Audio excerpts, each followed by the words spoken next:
इतिहास के पन्नों में आज भी कुछ राज ऐसे दफन हैं जो आज तक किसी के सामने उजागर नहीं हुए हैं और ना ही उजागर होंगे। नमस्कार दोस्तों, मेरा नाम उमाशंकर है। आप देख रहे हैं उमा न्यूज स्टोरी। एक रात में 84 गांव के लगभग 5000 लोग रातों रात गायब हो गए। वो कहाँ गए किसी को नहीं पता। जिस गांव को वो छोड़कर गए उसका नाम है कुलधरा। कुलधरा एक श्रापित गांव माना जाता है। करीब 200 साल से कुलधरा वीरान पड़ा है, जो कि पहले एक हंसता खेलता गांव हुआ करता था। अब वह वीरान और बंजर पड़ा है। हिंदुस्तान में सबसे डरावनी और भूतिया जगह है। लोगों का कहना है यहाँ भूत प्रेत का साया है। रात में कभी बच्चों के रोने की तो कभी औरतों के चूड़ियों की खनकने की आवाज़ आती है। कई लोग जब घूमने गए तो उनके गाड़ियों के शीशे के ऊपर बच्चों के पंजों के निशान मिले। राजस्थान सरकार ने करीब 2 किलोमीटर तक बाउंड्री और गेट बनवा दिया है। दिन में तो कोई भी घूम सकता है, लेकिन रात में किसी को रुकने की अनुमति नहीं है। राजस्थान के जैसलमेर शहर में जिसे गोल्डन सिटी भी कहा जाता है, बहुत ही खूबसूरत शहर है। वहाँ की हर मकान बिल्डिंग सब गोल्डन कलर में है। जैसे ही सूरज की पहली किरण इस शहर पर पड़ती है, पूरा शहर गोल्डन कलर में हो जाता है। इसलिए जैसलमेर को गोल्डन सिटी भी कहा जाता है। जैसलमेर से करीब 18 किलोमीटर की दूरी पर कुलधरा गांव बसा हुआ है। जैसलमेर से कुलधरा गांव का सफ़र पूरा वीरान है। पूरा रोड सुनसान मिलेगा। आपको बड़ी मुश्किल से ही 5 किलोमीटर तक आपके गाड़ी के अलावा कोई गाड़ी नहीं दिखेगी। अगर आप कुलधरा गांव में जाएंगे तो ऐसा लगेगा कि जैसे किसी अन्य दुनिया में चले गए हैं। वहाँ का तापमान बहुत कम मिलेगा। भरी गर्मी में भी गर्मी का एहसास बहुत कम होगा। वहाँ घूमने गए लोग कहते हैं जैसे उनके कंधे पर कोई हाथ रख दिया हो, पर वहाँ कोई नहीं होता। लोगों का कहना है जैसलमेर से दूर कुछ किलोमीटर एरिया को पालीवाल ब्राह्मणों ने बसाया था। वहाँ 84 गांव के 5000 लोग मिलजुल कर रहते थे। पालीवाल जात के लोग का दिमाग बहुत ही तेज, होनहार और मेहनती और नई टेक्नोलॉजी के समझने वाले लोग थे। ये लोग उस ज़माने में भी नई तकनीक को ईजाद किए थे।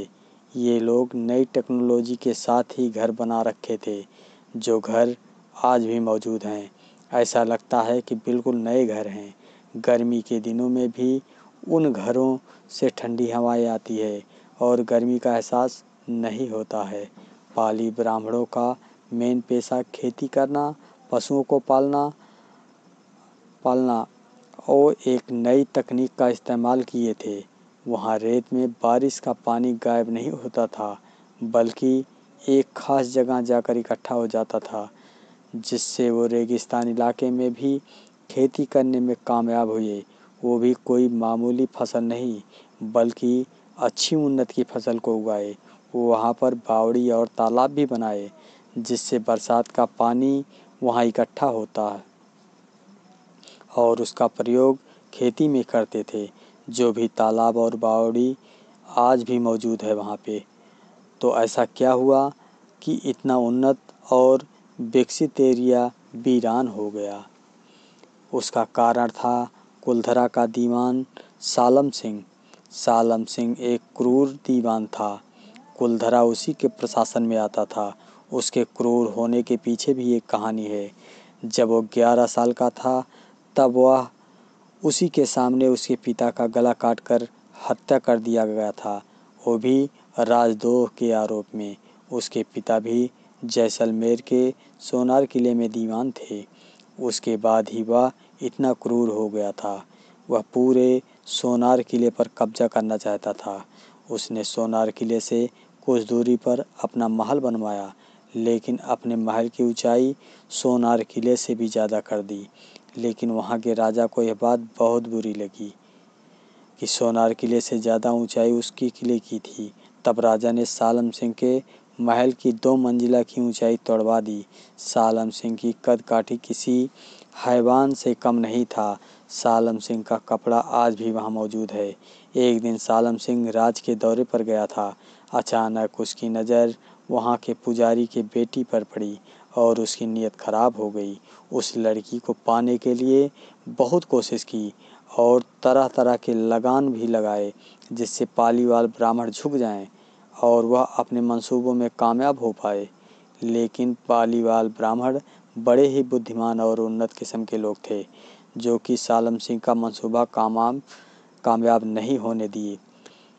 वह जब अपने मंसूबों में कामयाब नहीं हो पाया तो उसने यह संदेश भिजवाया कि अगले पूरन मासी की रात तक उस लड़की को अगर नहीं भिजवाया तो अगले दिन अपने सैनिकों के साथ उस जगह पर हमला कर दिया जाएगा।